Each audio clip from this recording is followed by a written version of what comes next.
almost 10 o'clock. This is my first full day, the start of it at least, here in Park City.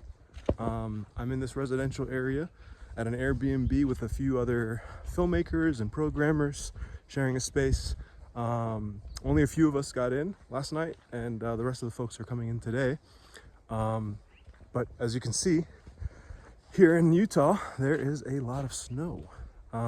It's January, of course, and the typography is very, very different than what I'm used to.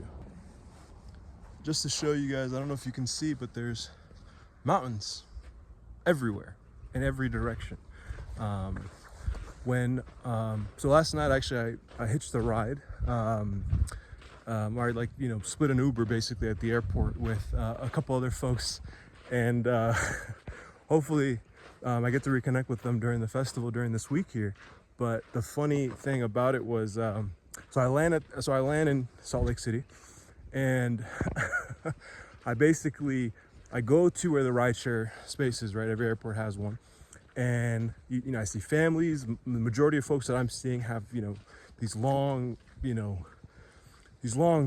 bags with them that they're getting from the carousel or whatever, and most folks are here to ski, right? And I'm sure someone here at the airport at baggage claim is heading to Park City from Salt Lake, which is about an hour drive, 40 minutes to about an hour. Ubers are expensive, almost $100 for one trip. So I see the first two black people that I approach, because I'm like, yo, ain't no black folks. There's really not that many black folks, in my assumption, in Salt Lake City. And so I assume they're artists. I assume they're here in town for the festival. And my assumption was right. So I met two lovely ladies from New York, and we hopped on the Uber together. And yeah, so that was my first night here. And first day, I mean, it's beautiful. It's about 30 something degrees. I'm used to that. I just got my jacket. Got my backpack with my laptop. Right now I'm headed over to the press credential office. So again, I'm here on this trip as a journalist to cover the festival. And yeah, just wanted to thank you guys for checking this adventure out, and I'm looking forward to sharing more as the week goes. So part of Sundance is going to be a lot of corporate sponsored stuff. Down the way we got Chase Sapphire over there. We got DoorDash here, and even everything everywhere is gonna have a sponsor. Shouts out to Hulu for the tote. Are they giving out free hot cocoa or something? Or yeah. Okay. Yeah. That's dope. After that, you get online and they're giving out some rewards. Okay. Yeah. Dope. Shouts out to DoorDash. So I just got my hot chocolate from them. Again, everything is branded. You got Adobe right there. Tonight, here on the 18th, here at the Chase Sapphire Lounge is where they're gonna have this gala. I'm not dressed right, I didn't pack no suit, no nothing. Again, this is the vibes for this festival pretty much is Patagonia, right? Just think Patagonia, think Colombia, think North Face. This is that kind of vibe. But tonight they're having a gala here for Chris Nolan, Kirsten Stewart, and a bunch of other A-listers for their accomplishments. So I'm gonna try to get in, but there's no chance of that. In the meantime, hot chocolate it is. Your offer on just right there? Yeah. Look at that. Oh, I did. Yes. That's awesome. Is this kind of like is there kind of like a sanctuary? Not sanctuary. We're trying to get land to open a sanctuary in Utah. Right now we do educational demonstrations. Okay. Around the state. Very cool. And sometimes we'll do like film and commercials with our birds. Absolutely. What's their name again here? Pumpkin. Pumpkin. Cuties. Earthwings. Yeah. .org. That's amazing. Thank you. I appreciate it. Thank you. Thank you.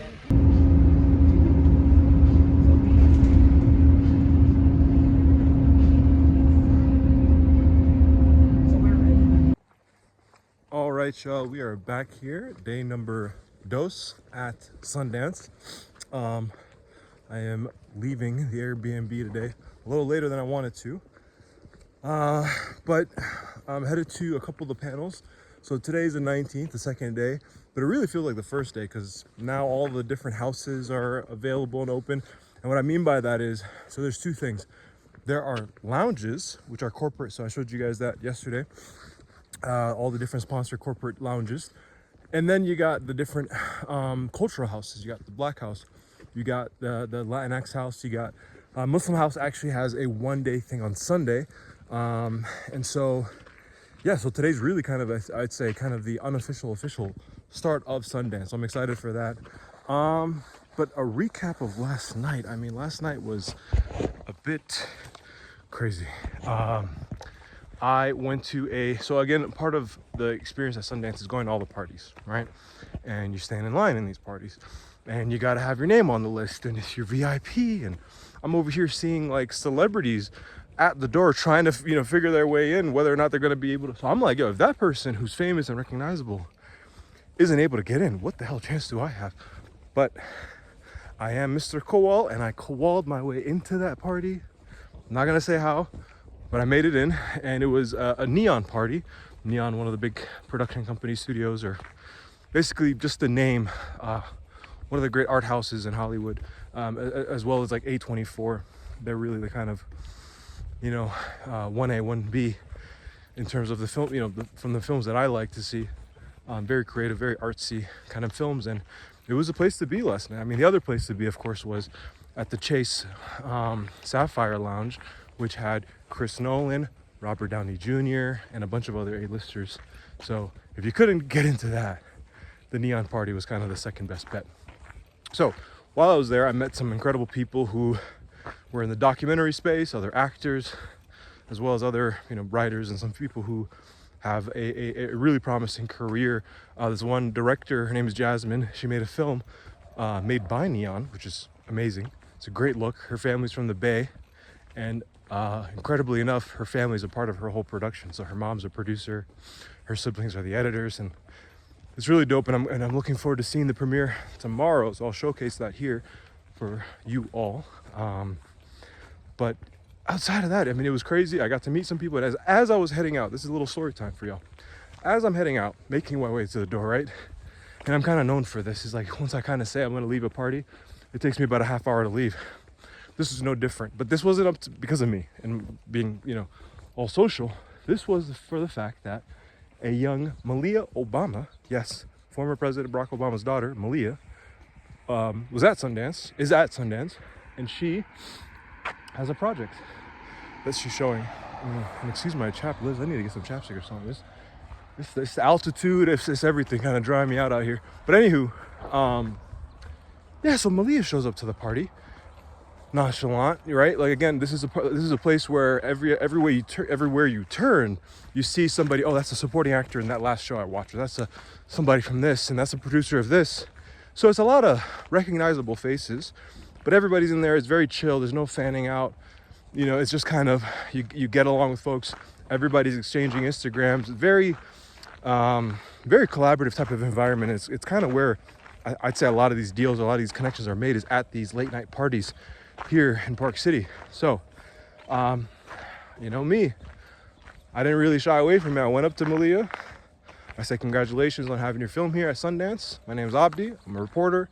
I'd love to get in touch with your press team and do a story on your project. And she was happy about that. And I tapped in with some of her friends who were with her. And crazy, the kind of stuff you get into at Sundance. Anyway, we're making our way to town. So tune in with you guys when I'm there.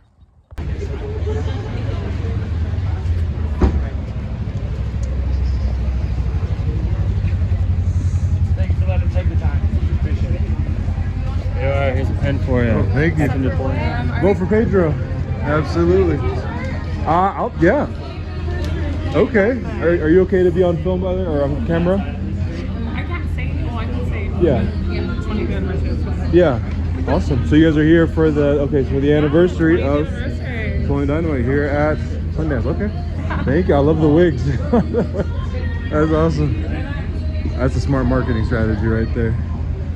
And we got a free shirt. Look at that. It's all about the goodies. All about the goodies at Sundance.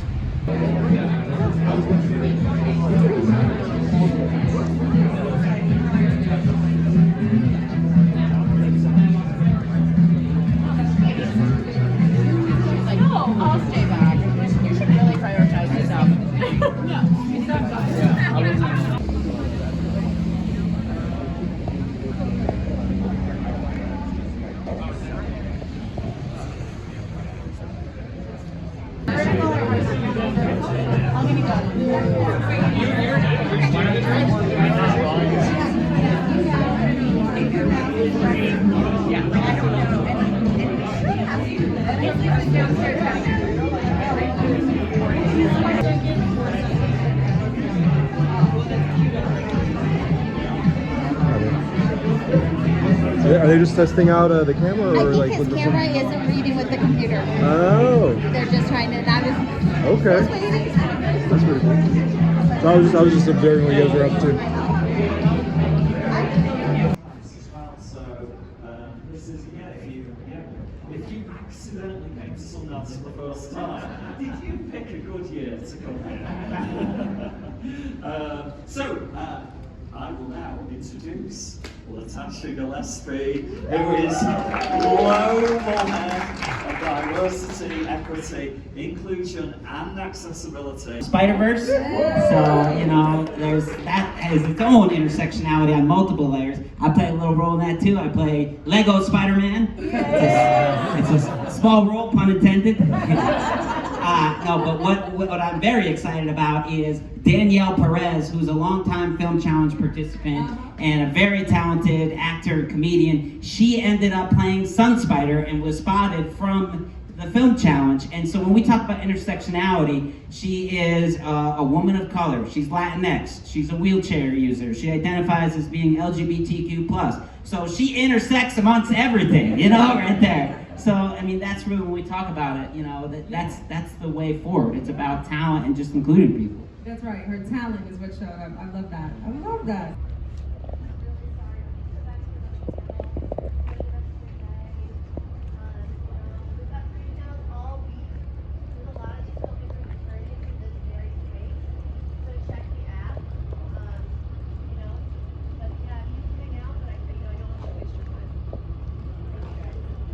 Thank you.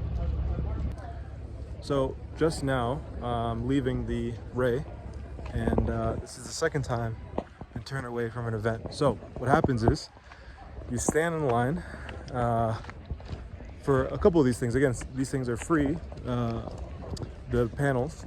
I attended one you guys just saw here with the intersectionality panel, which is great. I got some free swag. There's a lot of free swag. But the issue is first come, first serve, and getting in line at a good time. And so, as you just saw, folks got turned away from the panel. Yeah,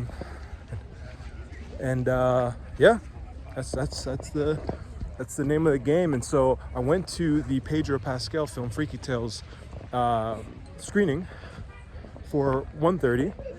I got in line at 1:20, but the line was long, so it wasn't going to happen. It didn't. So now they just told us that they're going to do another thing, another screening at a later date. They'll send us an email.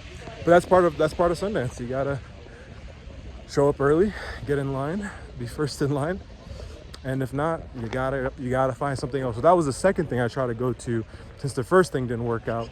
So I'm gonna try to make sure to keep remembering to record. Right now I'm in the Fresh Market parking lot. So this is the supermarket. I'm trying to be a bit better about pulling my phone out at these certain times, just to kind of show you the real experiences of it in the name of the game. So anyway, that sucks, but there's a couple other screenings I'm headed to later on. Right now I'm gonna go check out the Black House and the Macro House, which is nice. So I got a little bit of downtime to go meet some folks and engage and mill about, and then we'll see a movie later.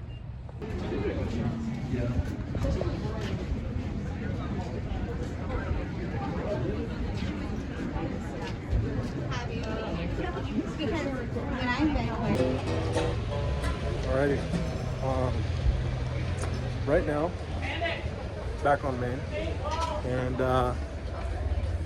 headed to the Macro House, and again, two L's that I had to take when it came to the screenings, but I'm gonna head into Macro Lounge. Macro is one of the financiers, producers of so many different films over the last few years. I'll just kind of mention them here. And again, we got our friends here doing their promo. Pedro. Pascal, you gotta give him one. So they're still doing their promo. But anyway, so Macro is a great place to just kind of connect it. Again, these different cultural arts houses. You also have the production companies and studios doing their own thing, inviting people, and yeah, we'll check that out. All right, so I've got to ask a question of my two friends here. Well, I'm just so proud of Jelani Johnson and Poppy Hanks, who produced the hell out of this movie, and got to shout out our friends at E1. Come on. With each other. Everyone here is very important and has somewhere else to be also, so try to get those schedules. What does it look like? And Elijah Gray produced it. Shout out to and finding that song, they wrote the song, putting it together, they recorded. Nothing like that. I was like, I can't wait to play Aisha. I was like, this will be great for me.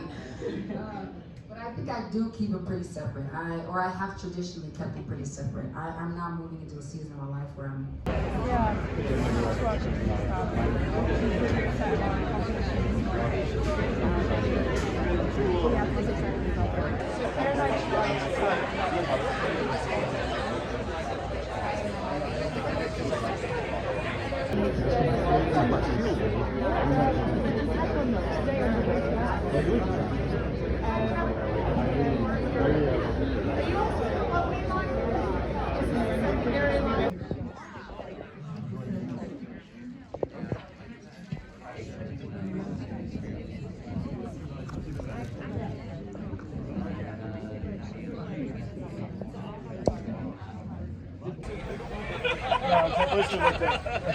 Where were you gonna be? Quick update. Day 2, success so far. I got into a screening, so it works to get in an hour early, so that worked out. I smashed on some pad thai before I got in, so that was amazing. And I went to go see Love Me starring Stephen Yeun from Beef and Kirsten Stewart from Twilight. Incredible, mind-blowing film. Once it drops, definitely see it. Once it's on streaming, definitely stream it. An amazing film about love, human experience, all that stuff that Sundance is about. And tonight, your boy got an invite, RSVP, I don't have to sneak in anymore, to the Chase Sapphire Lounge, to the exclusive party of tonight. Sasquatch, something, sunset. I'll show y'all in a little bit. And again, Sundance is just parties on parties on parties. Events on events on events. This is where it goes down at night.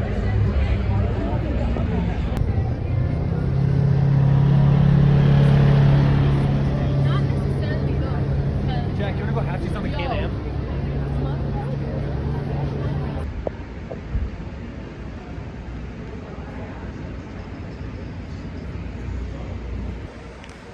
This is 9 a.m. and I am in line for the second film on Saturday that I get to, second film of the whole festival that I'm seeing, and it's on a Saturday morning. It's Girl State, a documentary, I think produced or going to be streamed on Apple TV. Yeah, I'm meeting with the filmmakers tomorrow, so I'll share a little bit about that as well. But here we go. Your recovery as a journalist.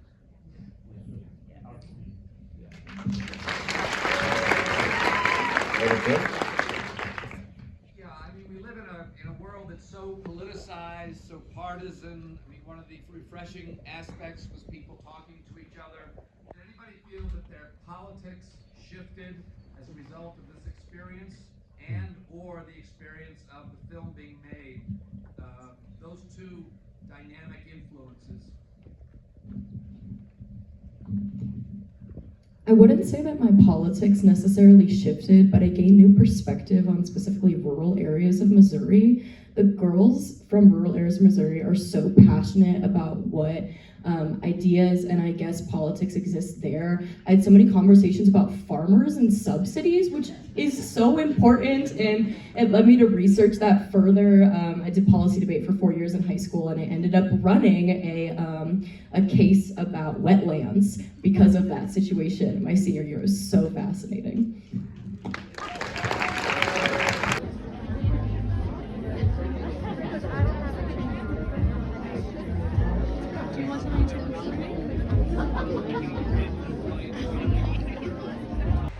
All right, y'all, quick update. I'm headed here for the first time to the Library Center Theater, one of the other venues.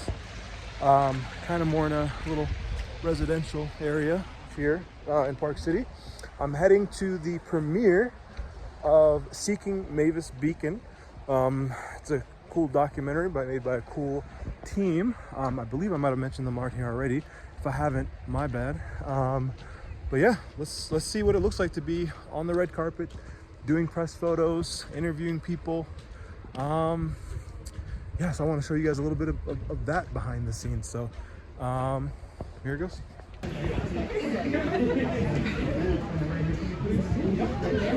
Quarter step back. Perfect, right there's great. Thank you, and then just start right again.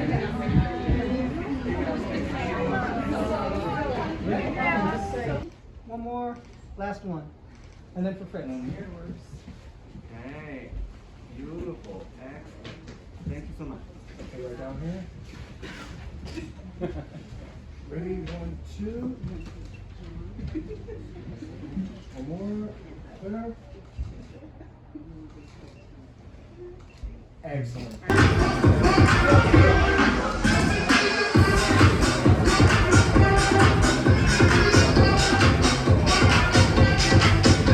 Give you a really funny joke. Just drive through that door. Right, like. All right, where are we going, guys? We're going back to Minnesota. Let's go, Midwest. We're going Road trip. Road trip, everybody. That'd be so goddamn funny. It's insane.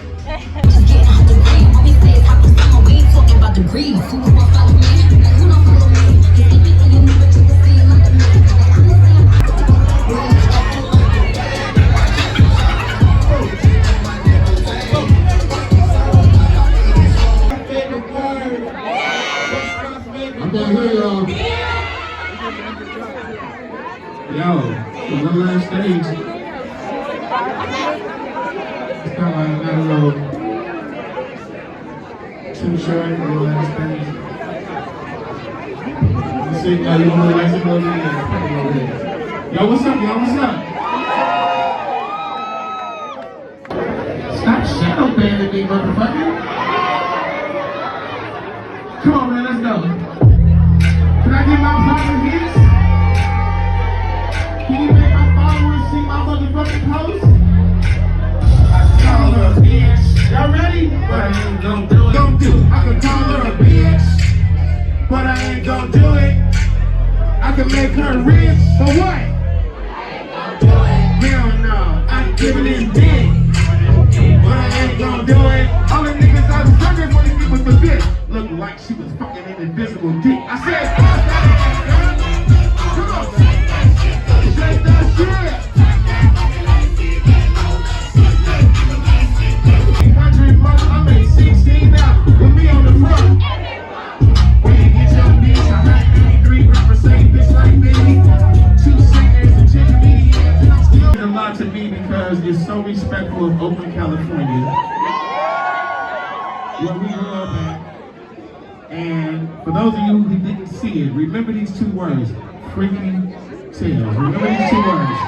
I want you to see the movie, and I promise you're gonna love it. You wanna talk a little shit? I see Anna, I see her. Anna. I just want them to know how much the movie means to the Bay Area. How much, you know, it's the Bay Area shit, man. We on that Bay shit. Can I get it?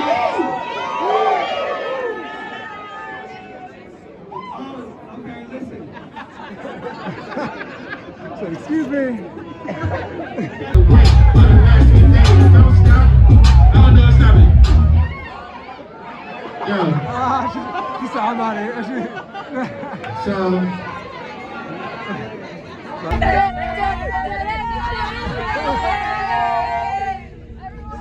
It's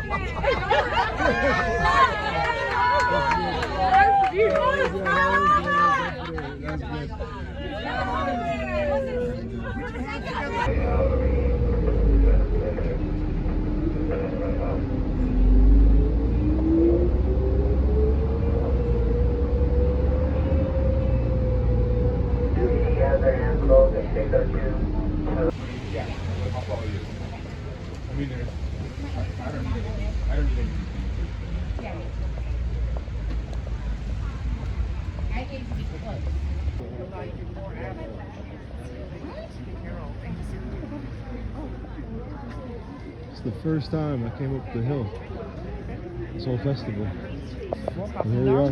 You know your verbal skills. Yeah. I'm not doing the paper route again, so you're correct. I do though, I think specifically where you all are in your career, I'm curious of how you have chosen what projects you want to work. Like geniuses, and they're like, what happened there? And I always wonder, did they not listen to anybody? Because when you do listen to people, even if it's painful, and you want to be a good girl, and you want to get straight A's, and you want to get 100, you know, but you get your notes, and it's painful, but it makes it better, and you get the credit. You know, like you get all the credit. All these smart people give you all their thoughts, and you just feast on the credit. And like, yes, it's hard because you didn't get a straight A, but like at least your work is better, and you're better. So it's, you know, it's all worth it. Hello. This is Sunday, the 21st. I just got out of a panel by The Cut and sponsored by Bumble. Great conversation. One of the panelists was Andrew Day, who is in the film that I'm about to go see later, called Exhibiting Forgiveness.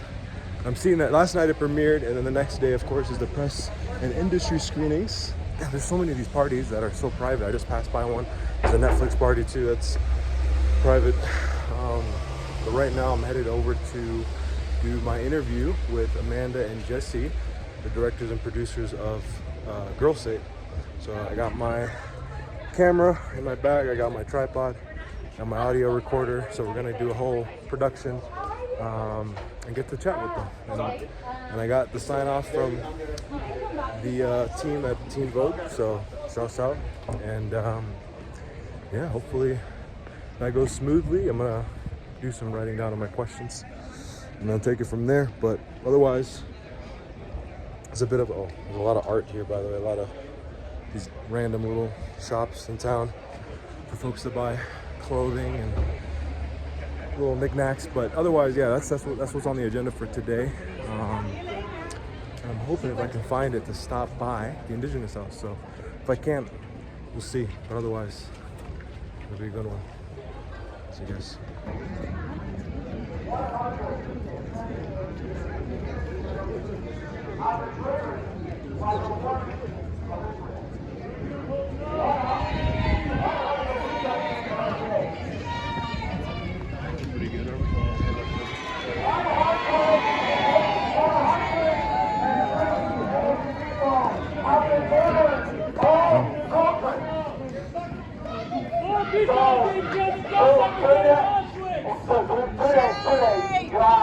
You have 100,000 people that have murdered interest in other levels. Free Gaza from Hamas! Free Gaza from Hamas! Free Gaza from Hamas! Free Gaza from Hamas! Free them home! The war in Israel right now. Let's make it clear, okay? This is actually not enough. Has not been enough. 100,000 has not been enough for the baby Netanyahu's government. Well, guess what? They also got water north, the south, the east, the west. Not a single building is intact. I say this in every location I go. I am a World War II nurse. I am an expert in World War II. Dresden, Hamburg did not see this in 3 years of World War II. 3 years what we've seen in Gaza. Oh, way past what we've seen in Hamburg and Dresden. It's outrageous. 1948, 1967, And right now, we're attempting to do that in 2023, 2024. I am a product of all of us here are part of the Utah community, okay? We're part of the Utah community. We live here. We love Utah. We love everybody here. We are asking for common sense, parents, sons, immediately, and answering of mass humanitarian aid. Right now. Right now.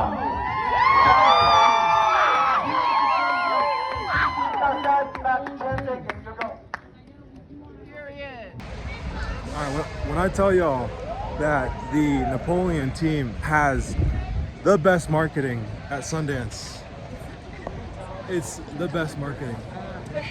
You guys are killing it, right? Napoleon, let me get some tots. Let me get some tots. And chapstick. My lips are real bad. Yeah, but yeah, that's some chapstick. My lips are real bad. No, amazing. Food truck here. Yo, you guys are killing it. Absolutely. Go watch on here. And then you can run back and I'll bring your keys back. Actually, I'm just going to set up the truck so I can just give you my keys because we have like a cover. Crazy. I ate them all. Yeah, I love it. They're good. Yeah, they're very good. I'm like, Yeah. someone's like, oh yeah, there's tater tots out there. Tater tots. Right? Heck yeah. With Napoleon Dynamite. Napoleon Dynamite. Incredible. Shouts out. Right? Even express my deepest gratitude to the Doris Duke Foundation for their support of tonight's event. Sam Gill and Vigor Rahman, your dedication to amplifying Muslim voices and fostering understanding in diverse communities has been incredibly valuable. We appreciate you and love being in your space. I want to also express our sincerest appreciation to the Sundance leadership team. These are incredible, nor did it begin on October 7th. It's crucial to underscore that this conflict is not about religion, but rather a struggle for the freedom, safety, and human dignity we all deserve. There are forces out there that want to see Muslim and Jewish communities at odds with each other. And in the spirit of unity, no matter what faith group you belong to, if any, I urge everyone to resist the schism between Muslims and our Jewish brothers and sisters to deepen. As God tells us in the Quran, He created us diverse so that we can come to learn and know each other and not despise one another. Let us embrace a future that the Almighty tells us is possible, a future without hate.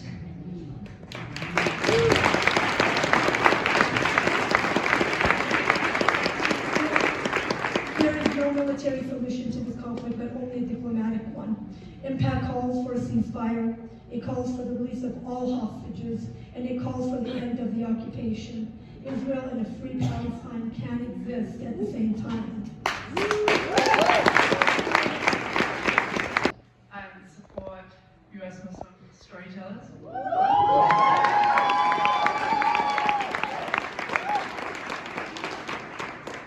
Our inaugural grantees are standing before you. Center for Asian American Media is going to launch a U.S. Muslim documentary fund of $4.5 million. The Islamic Scholarship Fund is going to work with emerging and more seasoned filmmakers to really give them practical and immersive.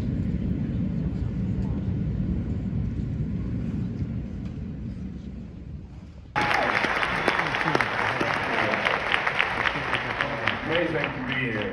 Thank you for having us.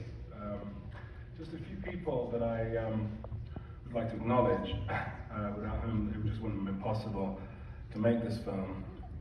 Andrew Calderwood, Jamin O'Brien, Alex Kurtzman, Jenny Lunette, 25 Stories, Robert Kessel, Jeff Skoll and participant, Dan Cohen, and Republic Pictures.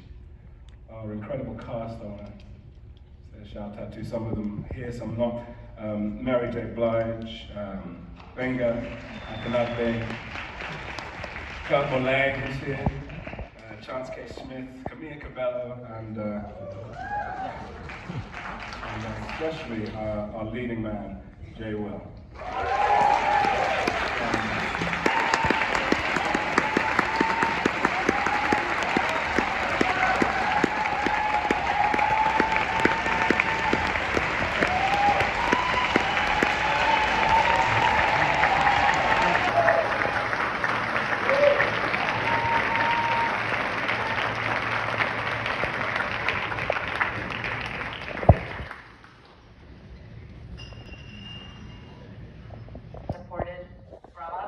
much she was just, you know, always loving on him and kind of being a cheerleader for him and wanted the best for him and wanted really him to be happy. And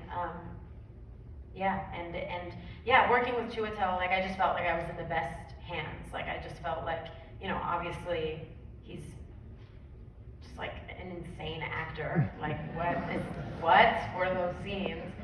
And yeah, I just felt like if I working with the whole cast, but Chiwetel specifically just brought me to a whole nother depth that I didn't even know was there for myself. So thank you.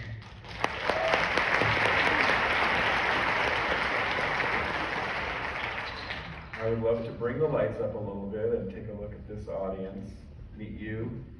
And Indigenous group, Black Indigenous. So you can do it.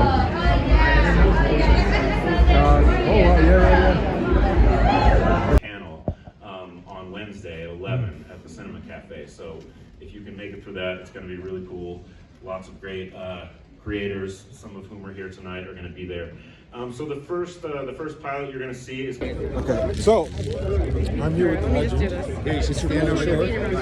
Yes, he's a great director. Up higher. There you go. Awesome. Okay, now ask me the question. Is this a podcast we're doing? No, I'm just doing a little vlog. Okay, cool. But what would you say to the folks in Minnesota, where I'm coming from? Yes. Which I feel like you have a bit of history. I don't know if I can deal with 2 cameras, but we'll go with it. We'll go. I'm kidding. I don't care. Okay, I was like, I respect you. No, I respect your privacy. No, I literally you've do. done a lot for comedy, your family. I love what you've been doing lately, just getting up like a podcast and just, you know, just speaking to the history of Hollywood and just, you know, you're a legend. So Thank you. Well, the good part about the internet, it's stripped down. Yeah. So anyone can do anything at any time. And so for me, I come from a place of just blog. So I can do whatever it is that I want and create whatever imprint or handprint I want on the internet. So it's kind of cool, you know, whether a lot of people see it or 2 people see it. So for this piece right here, this has been a kind of a long time coming, this whole Richard Simmons thing, you know, because of how I look. And I did a video called Sweating with the Wheeze and da-da-da-da. And then he's so loved by so many people, and you know, he touches everybody's hearts. And so it's it kind of makes sense. So the short that's out right now, it's online, and then we're having a little screening here tonight. It's a 10-minute short by my friend Jake Lewis. He did a beautiful job, and it's unexpected. And that's what's cool about it is people are gonna see it and they'll be like, wait, where's the goofy shit? And there's no goofy. It's like we're locked into Richard. No, 100%. Yeah. Well, then ignore my question. I'm kind of like the De Niro stand-up. Comedy, I get more fit too. You know what I mean? The De Niro moment. Absolutely. And I'm a screenwriter too. So wait, I'm sorry, what's your name? Oh, my name is Abdi. What is it? Abdi Mohammed. I'm a journalist. Where? For Spokesman Reporter, Arts Midwest. I'm also a filmmaker. I represent the Minnesota Film Office, the Minnesota Film Alliance. So we're trying to bring people to make their movies in Minnesota for good rates, and so just putting folks on the map. So, I love it. This is a great conversation. Absolutely. Excellent. Thank you so much. Dude, Appreciate right you on. for that. That I've seen so This far. is the first day I've ever made dumplings. Yeah. Okay. Like, So you're kind of a pro at it. I mean, they look pretty I grew good. up in a Greek family, so There you go. So I always help my mom with making Thanksgiving and Christmas. Yeah. Okay. And making Greek Easter bread. So that's where I kind of learned to deal with the. I mean, Greek food is the amazing. stress. I think Greeks and Asian parents are very similar. Absolutely. Where they're very much like immigrant families for Are you sure. an engineer yet? Are you a doctor yet? Right. Greek parents are the same way. And then here we are all at Sundance. Yeah, exactly. Disappointments. We're thrilled to be partnering here today to amplify Asian voices and the power of storytelling. Thank you to Harbor and Josh Elks and to the team at Sundance, Doug and Bianca. Thank you very much. Also, thank you to Southwest for your support. I'm Margaret Conley, the Executive Director of Asian Society in Northern California. I'm here with my team, Christy Young-Smith, raise your hand, and Jason Fong. Yay! And then as a journalist, it's really hard. It's taboo to talk about your own story, right? So I really struggle with what kind of distance I can have. I'm sure you also thought about that. Like if you're subject telling your own story in a way, you don't know how much emotion you should put in and so on. So I think more difficult time came in the editing room. And you also didn't know where your story was going. No. It was all unfolding. So tell us a little bit about the timeline. This is over years. Come back here, so it's been very fast, to be honest. Wow. Great. Well, you're celebrating with all of us, and congratulations again.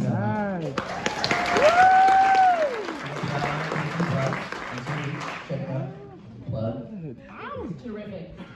Dee Dee, okay, so that's what you're here for now. Tell us about the film. And again, not everyone has seen it, so go into a bit of detail about this. This is also semi-autobiographical.